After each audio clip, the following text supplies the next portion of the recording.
Hello! Welcome back to Read to Me. Today I'll be reading the Fear Street Saga by R.L. Stine, The Betrayal, Chapter 7 and 8. Chapter 7. Edward Fires stared at her, his face half hidden in darkness. "Have you come to save us?" Susannah repeated in an eager whisper. Edward hesitated. Susannah could see his dark eyes staring in at her, studying her coldly. "Save you? Why would I save you?" he demanded finally, his voice as cold as his eyes. "Edward, I thought, how could you betray me like this?" Edward asked, spitting his words angrily. Susannah gasped. "Betray you? Edward, I did nothing to betray you. You betrayed me. You toyed with my heart. You were engaged to be married, and yet you continued. I was never engaged!" Edward insisted vehemently in a low whisper. He pulled back from the window and glanced quickly from side to side. When he was certain there was no one around, he pressed his face close to the opening again. "I was never engaged. I told my father that I was in love with you," Edward told her bitterly. Susannah swallowed hard. "You did? But you betrayed me, Susannah." "No, I never—" Susannah started. "You betrayed me with the evil one," Edward accused, his dark eyes glowing with anger. "No, I am innocent, Edward," Susannah whispered fiercely. "You must believe me. You must." "You cannot be innocent," Edward whispered. "You are a witch, Susannah. You tried to lead me astray, but your evil was exposed in time." "No, I am innocent," Susannah declared. "Edward, you know me. We've been so close. We have meant so much to each other. How—" Her voice was caught in her throat. She took a deep breath and tried again. "How can you be so certain of my guilt?" He stared at her, his features set, his eyes as cold as his words. "I told you, Susannah. I revealed my feelings about you to my father. I told my father of my love for you. Do you think that knowing this, my father would put you on trial if you were innocent?" "But, Edward, do you think my father would put me through this pain? Do you think my father would hurt me like this? Deliberately hurt me by trying an innocent girl?" Edward shook his head, his eyes still burning accusations into Susannah's. "No, Susannah," he said sadly. "My father may be stern and hard, but he always does what is right. He is a good man. My father cares about me, about my feelings. He would never do this to me. He would never put you on trial unless he was certain of your guilt." "I swear to you, Edward," Susannah started. But he wouldn't let her finish. "To think that I defied my father on your behalf," Edward cried. "To think that I went against my father's wishes in order to stand up for you. To think that I risked my father's goodwill, my father, who is a good and pious man, who only wants the best for me. To think that I was ready to defy him for you, a witch. Edward, your father is wrong," Susannah shouted desperately. His eyes narrowed. He lowered his voice to an icy whisper. "Do not speak of my father, witch. Your spell over me is ended." "Edward, no! Edward, please!" Susannah wailed. The face in the window was gone. The pale moonlight returned. Susannah sobbed quietly. Across the room her mother stirred but didn't awaken. Susannah felt the spider itching along her neck now. Her skin tingled as it made a path up to her chin. "Go ahead, spider. Bite," she thought with a bitter sigh of defeat. "Go ahead and bite." Across the village in the Goode's small house, William Goode sat hunched in a tall-backed chair. The fire had burned low, purple embers sizzling quietly. The room grew cold. William, staring blankly at the darkening hearth, didn't notice. Deep in despair, he had been sitting motionless for more than an hour, unable to focus his eyes, unable to focus his mind. The sounds of the trial, the shadowy faces, and the accusing eyes all washed across his distressed mind.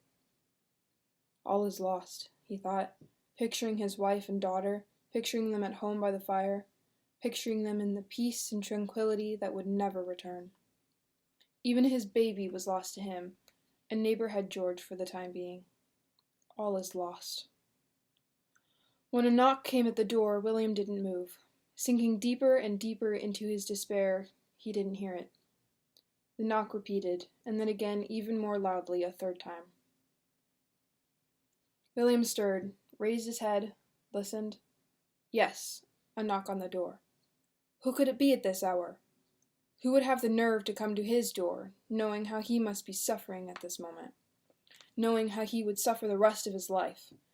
How this night would be played out again and again in his mind until the day he died?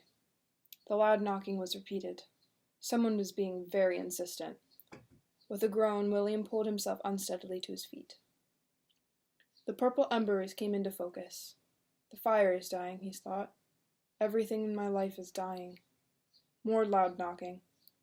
Go away, William muttered. But he made his way to the door and pulled it open. The bright light of a torch caused William to shield his eyes. Slowly the face of the torch-bearer came into view. Matthew Fire? What do you want of me? William demanded weakly. Have you come to take me away too?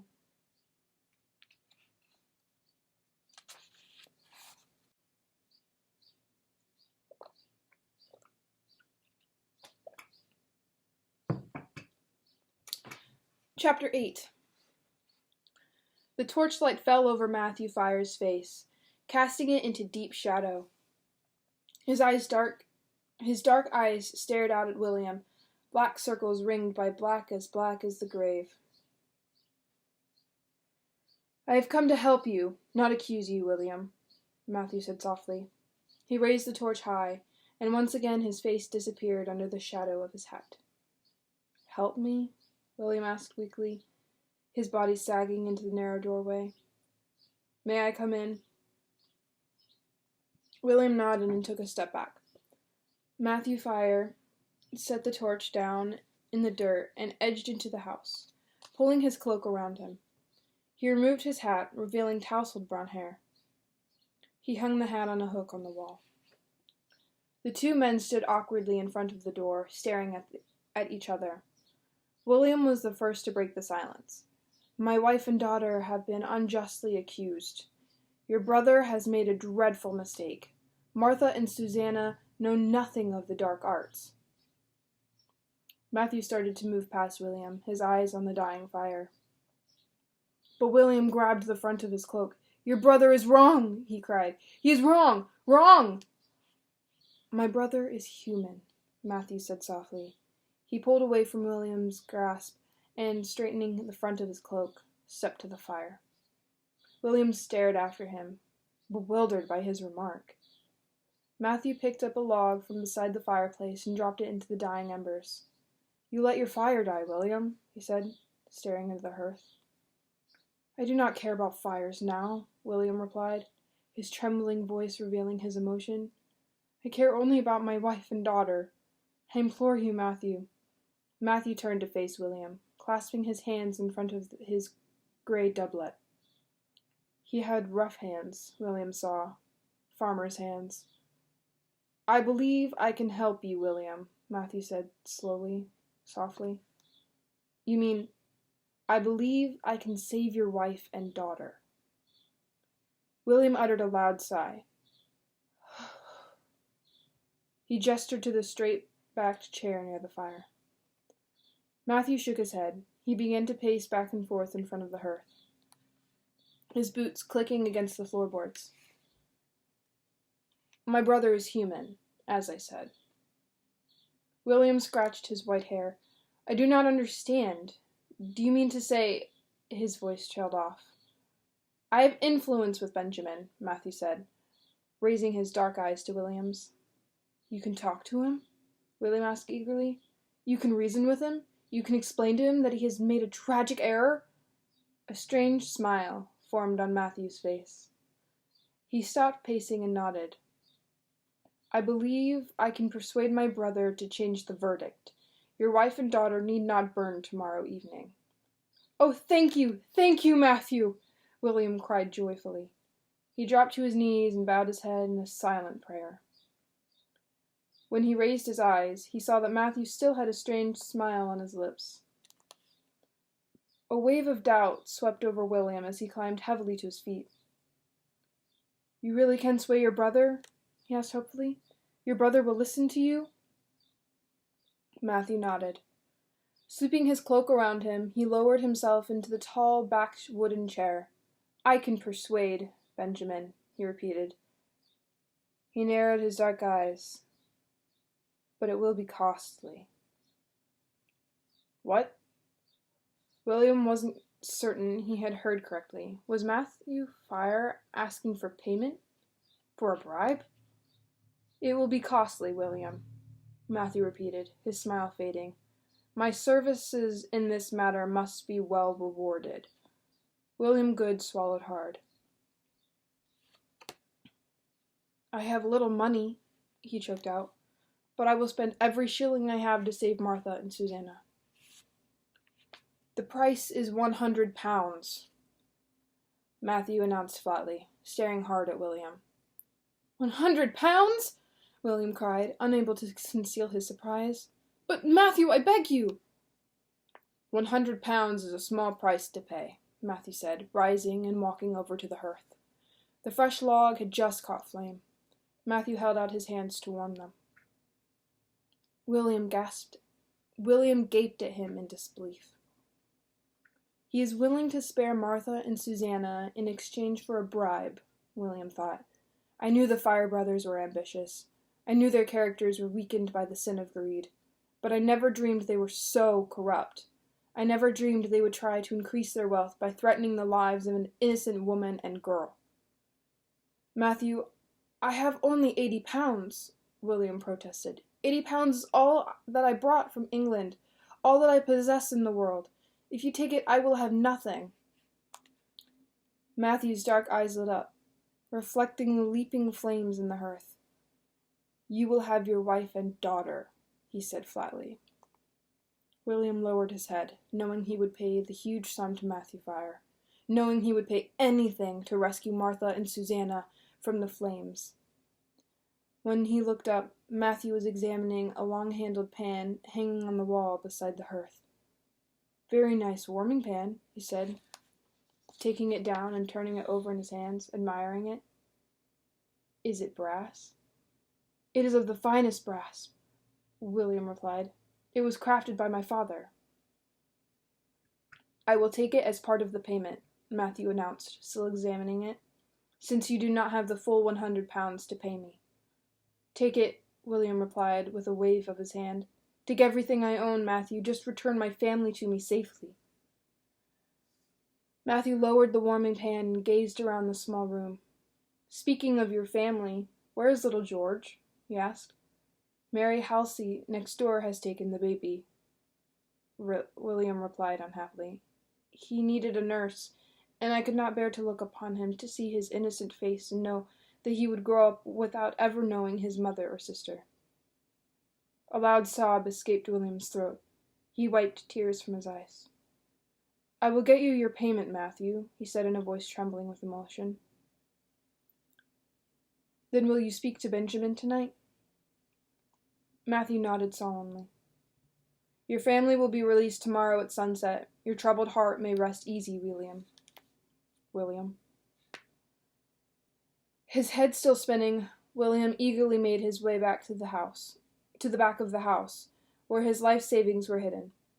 As he pulled the heavy cloth bag up from under a loose floorboard, he felt as if his heart were about to burst. Martha will be home tomorrow night. Susannah will be home too. We will all be so happy again. What rejoicing we will do! He hoisted the bag to the front room and sat down at the table to count it out.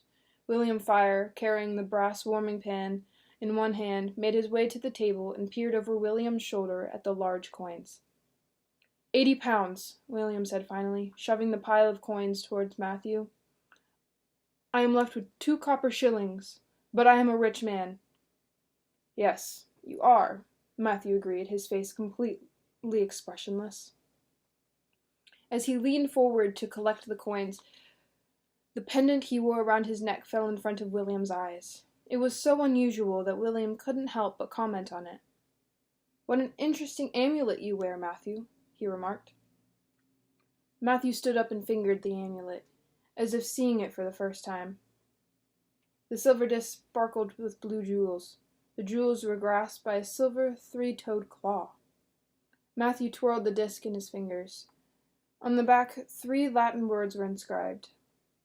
William struggled to read the words. Dominatio per malum. Quite unusual, William said. What do the words mean? Matthew tucked the amulet back inside his doublet. Just an old saying, he replied with a shrug. The amulet was given to me by my grandmother before I left our village. I wear it only as a reminder of that wonderful old woman and of my previous life, a life of poverty and struggle. William raised his eyes to Matthew's, studying his face in the dim firelight. I've heard such a claw referred to as the demon's claw, he told his visitor. It is said to have powers. For a brief moment, Matthew's mouth remained open in surprise.